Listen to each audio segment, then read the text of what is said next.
Welcome to this week's episode of Biz Success in 15, where top experts share hot tips and strategies that you can implement in as little as 15 minutes to build your dream business. And now here's your host, the Visibility Wiz, Cindy J. Hi, I'm Cindy J, the Visibility Wiz, and welcome to this episode of Biz Success in 15, where top experts share hot tips and strategies that you can implement in 15 minutes or less. Today, our guest is Rebecca Tracey. She is the head and the only honcho at the Uncaged Life, where she works with coaches, healers, consultants from all over the world who want to have the freedom of working from home or anywhere by running their online business. She helps people get clear on their brand message, create packages that sell, and helps them learn what it takes to get and keep clients online. Rebecca runs a free online community of over 6,000 solopreneurs, and she started her business while living in a van. She loves rock climbing, riding her bike around Toronto, and rappelling off cliffs with her dog Rhubarb on her back. Welcome, Rebecca. Hi, thanks. It's a pleasure to have you here today. First, I'd like to ask you if you could share a personal or business challenge that you had to overcome in order to obtain your level of success. Yeah, I think the biggest hump that I had to get over was believing that this was actually possible. I definitely am not, a super go-getter in my life. I like to go out and, have fun and have adventures, but in terms of work ethic, I would say I'm not the most, I would say the word lazy probably describes me quite well. And I really thought I was too lazy to really be my own boss and actually build a business. And I remember when I was starting, I was looking out there at how much everyone was doing and the content you had to put out and just the kind of go of it. And I just thought, God, I don't know if I can do that. Like am I going to care enough about it? Am I going to want to?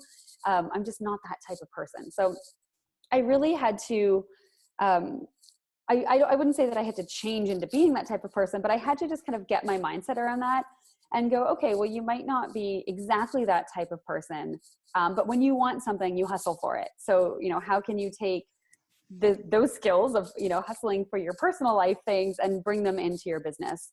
And when I was sort of able to get over that hump of like, oh, I'm not one of those people who can do this, then I was able to put myself out more and, really start to find my way of doing things versus feeling like I had to do them a specific way. That's so huge, doing it your way and not everybody else's way. I know so many people, they really believe that they have to follow exact steps from everybody else whenever we all have our own unique way of doing things. And whenever we tap into that, our businesses can actually become uncaged, easy, and simplified. Yeah. It takes some time to figure out what your way is. Right. Yeah. I always say you take a little bit from all these different mentors and then you create your own way, but you only take what aligns with you, what aligns with your truth, because if you're trying to do something that doesn't align with your truth, it's never going to work. Yeah. I know I read a post from a colleague the other day, and I thought it was quite interesting. She was thanking a lot of her mentors for teaching her that she could be honest and truthful and still make a good money or good living off of line, rather than following some of the black hat examples out there. Yeah. So I'd like to ask you, you always talk about your uncaged life and your uncaged biz. So what is an uncaged business, and why is creating an uncaged business the best way to have freedom in life? Yeah, to me, it's funny because I'll sometimes get clients come to me and they'll say, I don't really want to travel the world or rock climb and do crazy things. Like, can I still work with you? I'm like, yes, you can. So I'm glad you asked this question. To me, being uncaged is really about being able to do, it's a lot of things. First of all, being able to do work that you actually enjoy, not feeling like you're stuck in a job, which, you hear a lot out there these days. And also having a job and a career that lets you actually have a life. No matter how much you love your work, you need time off, you need to be able to see the world or spend time with family or just lay on your couch and hang out with your dog, right? It's like, I do all of those things. But it's really about being able to create a business that actually lets you have a life as well, while you're doing work that you actually like, right? And it sounds like such a basic thing, but there's so many people just stuck, trapped in work that they're not loving. So it's not being uncaged is not about gallivanting around the world and, you know, having crazy adventures. It's really just about giving yourself a life that you're actually going to enjoy, and work that you're actually going to enjoy, and knowing that that's possible. Right. I love that. Definitely love that. I know one of my mentors taught me, and I teach my clients as well, that try to have a pure pleasure day, at least one day a week, where you just do whatever you want to, whether it's rappelling off your cliffs or watching Netflix or going out shopping, but it gets you away from the business and it helps you enjoy your life. So I love the word uncaged too, because so many people are tied to their jobs, or even they become business owners. They become tied to their business, to where they can't even take vacations. They can't do anything that they love. And actually, isn't that why we all get into business, is to have free time? Yeah. Oh my gosh. And I've, I talked at the beginning of this about feeling like I was lazy and I couldn't do this. For the first few years of my business, at least, I worked more than I ever did in any other job. But all so that I could get to a place where now I take a lot of time off. I travel a lot. I don't feel like a slave to my business. There's definitely going to be years where you do, but there's definitely work to be put in, but there's no sense in building yourself a business that's just going to feel like you're stuck in it. I would imagine, though, even though you worked harder than you ever had at any job, that it was more enjoyable than any job. I mean, I started my business while I was living in a van on a road trip. So it was definitely more enjoyable than any job I ever had, even though it was a lot of work. What made you decide to start your business in the van? That just intrigues me that you started. I know. Well, I've been sitting on this business idea and going, okay, I'll start it soon. I don't know. I'm scared, right? All the excuses. And my partner and I at the time decided we were going to buy this van and go on this road trip. And I just thought, okay, well, I don't want to wait. We were planning on going for about 9 months. And I thought, I don't want to wait 9 months to start this thing. I'm 30 years old. I'm not coming back and feeling I'm starting from scratch. So I need to get this thing going now. I keep saying I want to be able to live and work remotely, and kind of do both at the same time and have that flexibility. So put your money where your mouth is and do it. And it was really not wanting to extend my timeline any longer, and to kind of see how it felt, see if it was possible. So there was kind of that push to get started with it. And so many people, they start their business in hopes that they can run their business from anywhere later. But I love that you chose to run your business from anywhere from the get-go. I don't know if I'd recommend it, but I did it. It's definitely challenging to balance free time and work time when you're, trying to do both. Right. That's absolutely great. I love it. And let me ask you, what do you believe is the easiest way for new service providers to get clients online? Oh, so many things are important.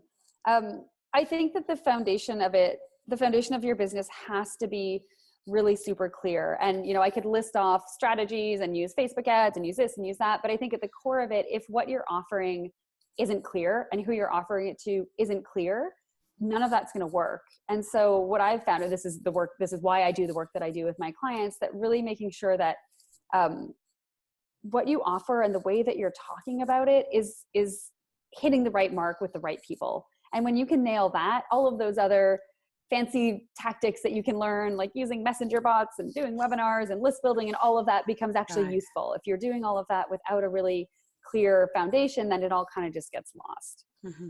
I love that you said that. I've never really heard anybody else say that, but that is definitely, I think, is the key is clarity. And even though a lot of people talk about clarity, they also mix it in with so many strategies, but just that first key is clarity, because once you're clear about something, you can automatically know what strategies to use and what ones don't, or you're more clear if a strategy is not working, to where you can move on to another one.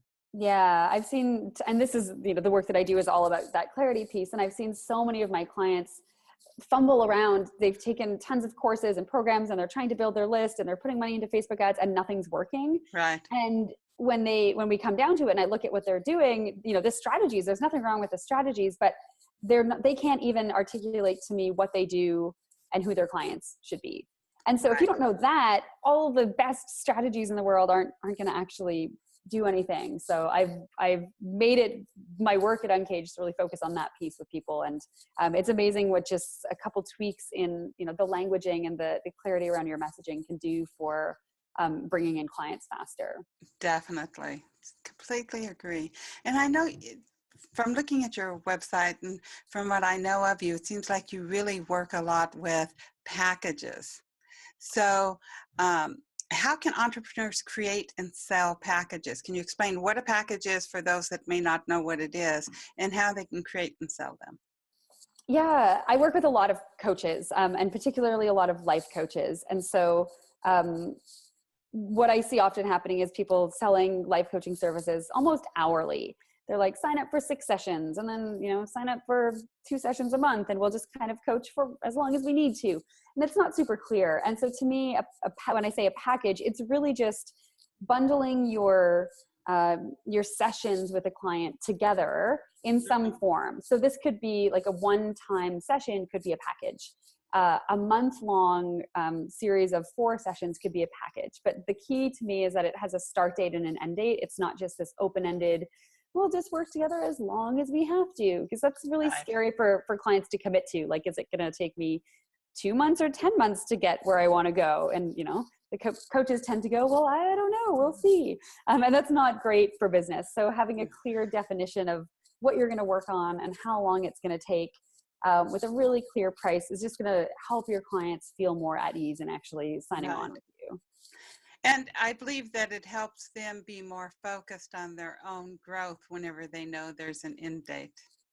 Absolutely. Yeah. There's a timeline on it. So they can kind of budget that in their heads and go, okay, so by this date, I'm going to have what I want. Whereas if it's very open, it's just tricky. And for any, I don't know if you have a lot of life coaches in your audience, but for the life coaches, they usually freak out when they hear this and they go, well, I can't guarantee any results and I'm not in charge. And you can still create packages that have some flexibility with, ongoing work afterwards. But that initial getting a client to come and sign on with you, you really want to have a container around it for both of your sakes. And many clients will just, keep on going. I don't believe that there's any coaching schools out there even that teach packages from the beginning. And a lot of times it's sort of like if you go to a massage appointment, they're like, when do you want to schedule it again? And I've seen a lot of coaches do that, which is sort of crazy. But not knowing what I was doing, my very first client, I sold a package, which was sort of funny because then one of my colleagues was like, what? They paid 6 months in advance? She was so shocked. And I didn't know what I was doing. Then I thought I was doing something wrong. Yeah. So I stopped. You stopped and went back to the other way.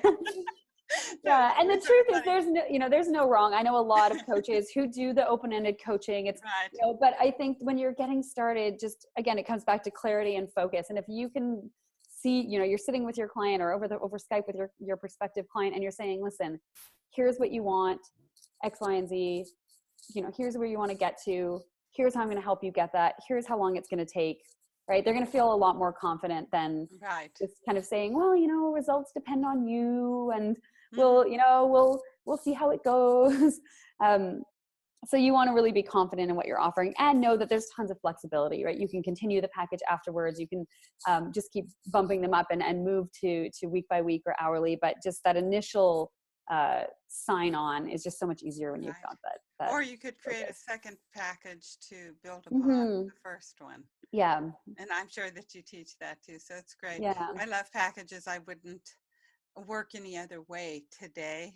But like I said, it was sort of funny, whenever I started, because also with packages, it's more like, I believe you have more consistent income and your clients show up and you really get to dig deep rather than just every now and then having a session with somebody. Yeah. Or because I've had people like whenever I was doing month to month where they would do 1 month and go, oh, I can't do it next month. Let's start up, in 1 month from then or 2 months from then. Yeah. And you kind of lose momentum. Sort of crazy. Yeah. It gets watered down and then you're busy scheduling and definitely. And me being a client, from the other end, when I am paying someone upfront and we're committed to a certain period of time, I put way more of myself into it. Right. When I know it's open and I can just kind of book or not book or cancel, I I find myself just not really dedicating myself to the process, whether we're talking like business consulting or life coaching or health type, thing that I'm investing in. I give it more of my all as a client when there's a container around it and expectations. Right. And I know myself too, with one masseuse, well, a lot of masseuses, but even when anybody thinks of, like, you go to a massage, they go, hey, you buy 3 at once and you get a discount. Or I had my chiropractor, he would, like, if you would pay 10 months in advance, he'd give you 2 months free. So basically he was getting people to guarantee for that 1 year. Right. And so by doing things like this, even in the business world, it really works. And some of my some of the listeners may be small business owners like masseuses or chiropractors. So I did want to throw that in there, that the packages still work, because this gives you the consistency of the clients showing up versus just calling whenever. Yeah. Just hoping they'll book their next session. And so much wisdom, Rebecca. I really thank you for sharing so much of you. And I love your story about the van. Definitely unique. And I love that you rappel off the cliffs with your doggie. You do. I don't know if she loves it. She doesn't mind it. It's very safe for anyone stressing out about it. It's very, very safe. Yeah, I never even would have thought it wasn't safe. I'm sure people are probably like, what? Yeah, don't try this at home unless you know what you're doing.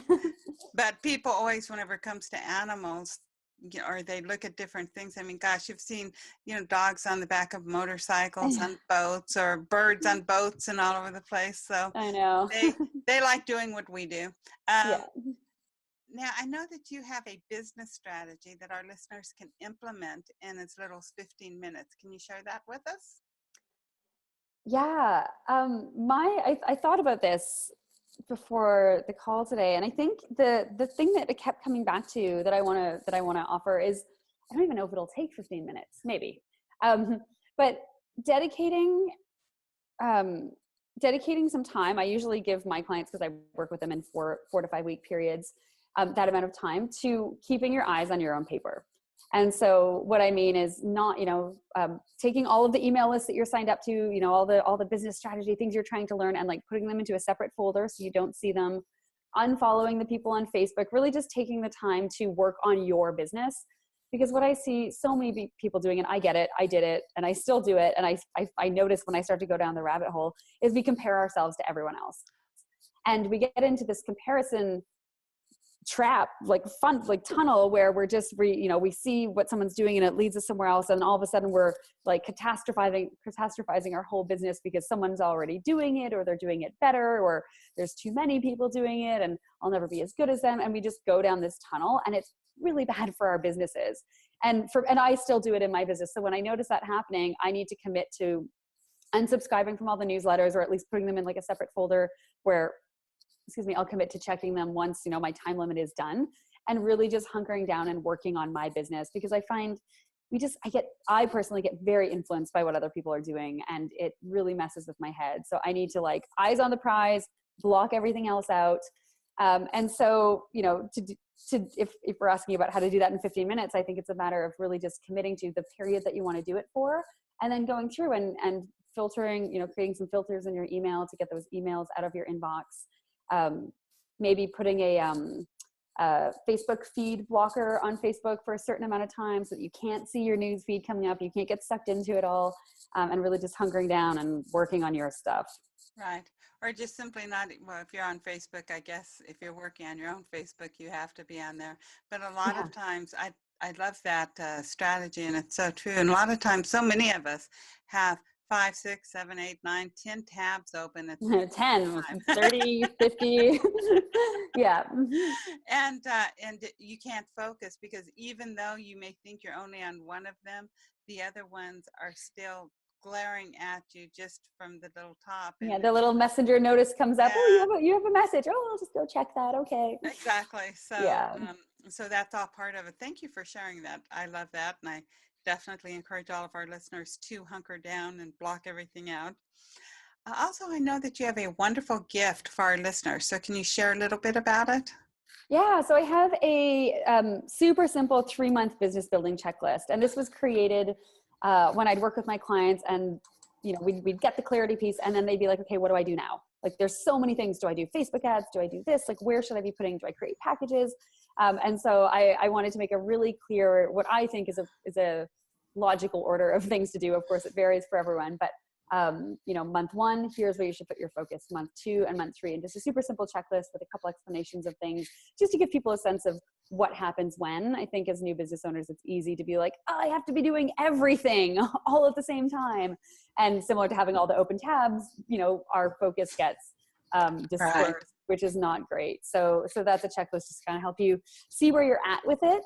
Maybe restructure your to-do list to make sure that you're really doing things in the right order. You're not jumping to step 5 of list building before you know what your message is or who your clients are.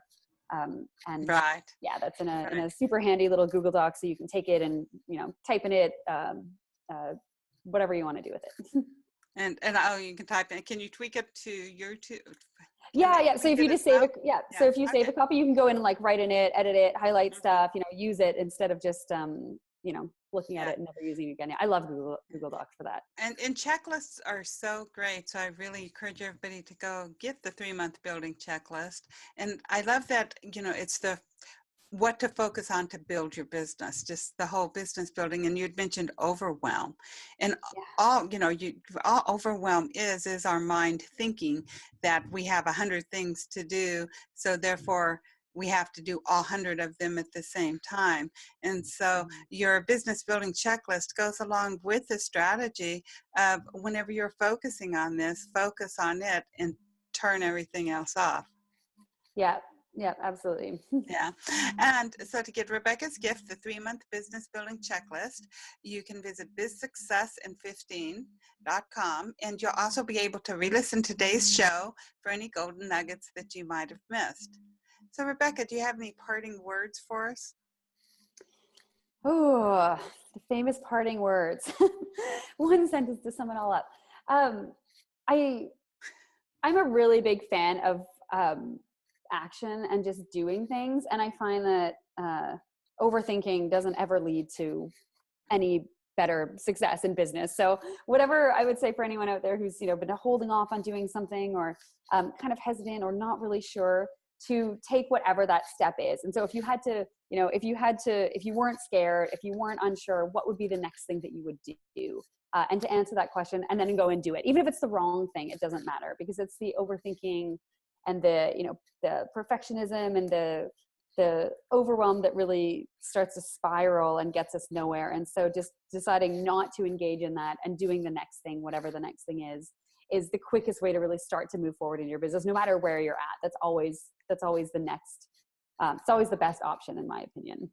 Exactly. I completely agree with you. Thank you for sharing that words of wisdom with us.